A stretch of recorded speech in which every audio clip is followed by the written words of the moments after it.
I've been here at the farmhouse finishing framing out the pantry, putting in that load-bearing wall to support the roof. Now what I'm doing is I'm adding the blocking in. And I'm just gonna show you a couple of those real quick, just so you see what I'm doing. It's pretty tedious, so I'm just gonna do 2 of them, and then I'll finish the rest out. All right, so I'm gonna reach you up here and show you the blocking.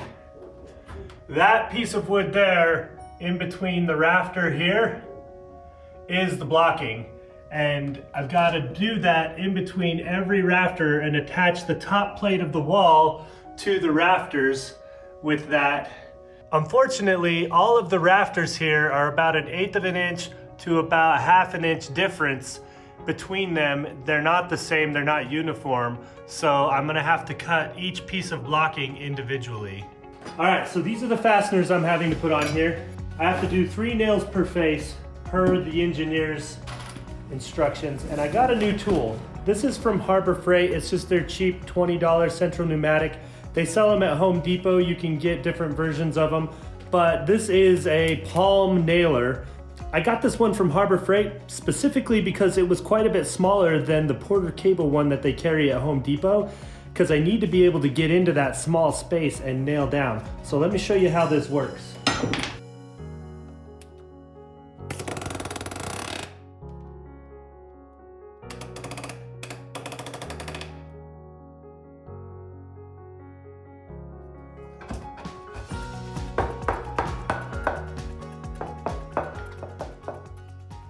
All right, it's gonna be kind of hard to see, but that's why I showed you down flat. So I'm just gonna take these, you can see it fits right up in here.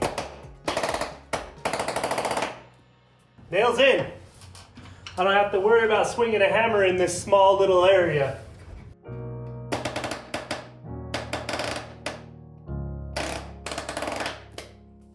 Okay, now that the fastener's in, I'm just gonna take my regular nail gun and toenail these in.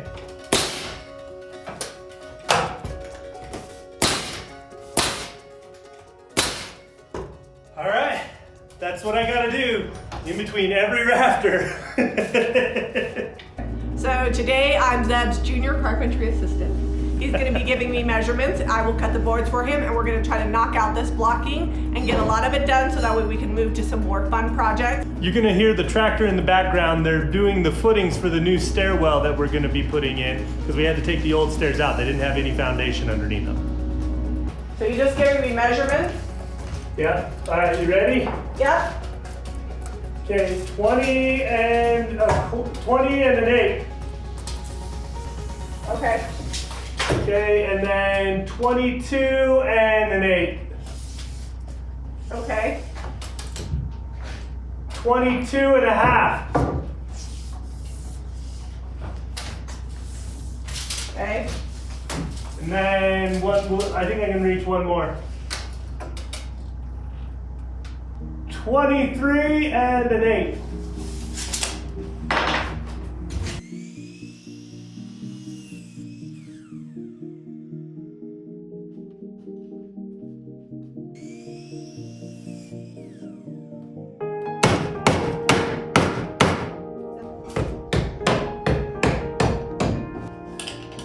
Why in the world did they not make all of these studs the same distance? Did they lack a measuring tape? Well, they're close, but what probably happened is by the time you run this is probably close to 18-foot stud, 20-foot stud running up this from the front of the porch, so it's got some weeble wobble. I need that shorter one. This was the longer one. I need the shorter one. I have the shorter one, the 22 and an 8. Yeah, I think so. Yeah, the other one's 23. This one is 22 and a half, and it didn't fit. It's 23 and an 8. That's 22 and an 8. So.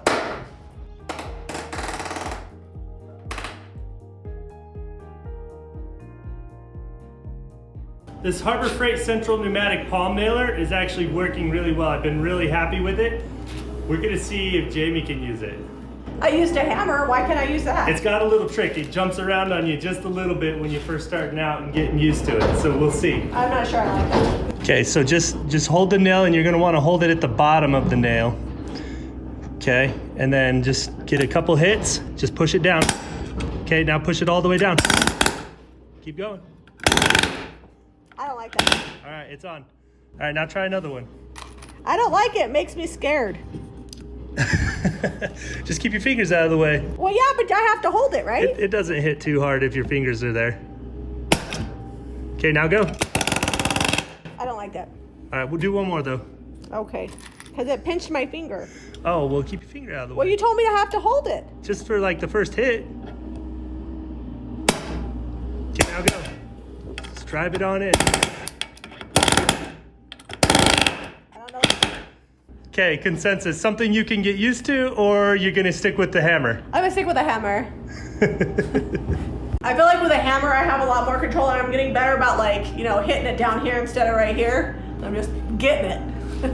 We've got the blocking in. Now what we've got to do is this masonry wall is what's called an unreinforced masonry wall or ERM wall. And what we're going to do is we're going to take these helical anchors that are super fancy. These are fun. They're like $1 a piece. I loved buying them. They were my favorite.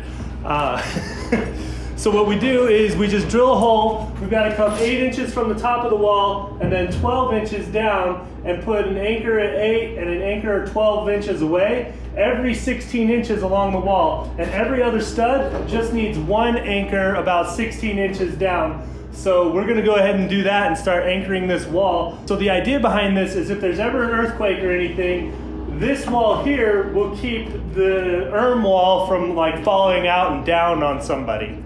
So you're telling me for 100 years, this wall back here was not earthquake safe? Or is this because we took out the top? A little bit of both. So the walls inside would have helped it structurally because it doesn't have so much weight on the actual wall, which is why we put this wall in.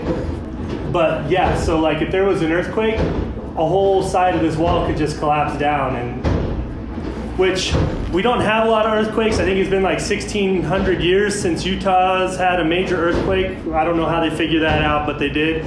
But we've been having lots of tremors close within about 10 miles of us. We live right by the Rocky Mountains. Yeah. So you know that there's a fault line that causes those mountains to go up, and so this is a good idea. Yeah, so they're worried that we might have something soon. When I was talking to the structural engineer, he's like, yeah, they're predicting another earthquake, but it could be another 1,600 years, so. That's all right. We'll make this house last.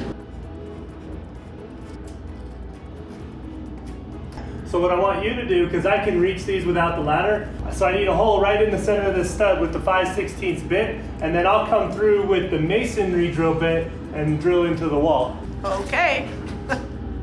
I don't use drills a lot. Fair warning.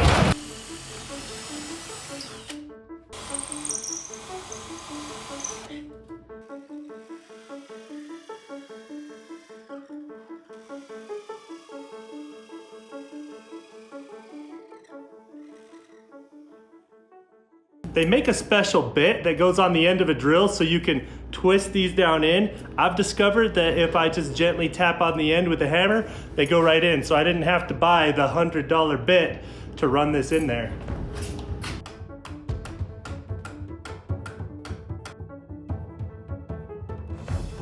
You can feel when it gets to the end, and then the plan's called to crimp this down. And that's gonna get buried up underneath behind shiplap and things. And I may come back through with a grinder and just shorten this up so it's not so much hanging out. I'll just zip that off real quick when I'm done.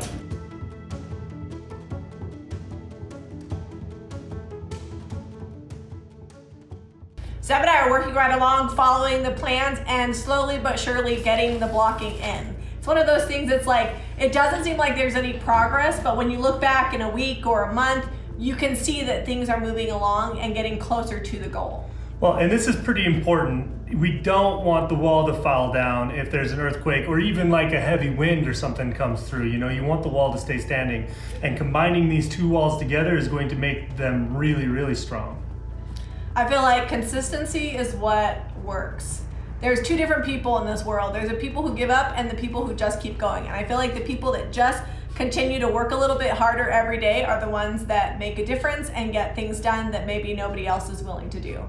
I'm super excited to get moving on to the next part of the farmhouse, but I'm willing to help out with the things that need to get done in the meantime. Yeah, because next on this list, before we can start buttoning up walls, we got to do electrical, which means we get to put in some lighting. Yay!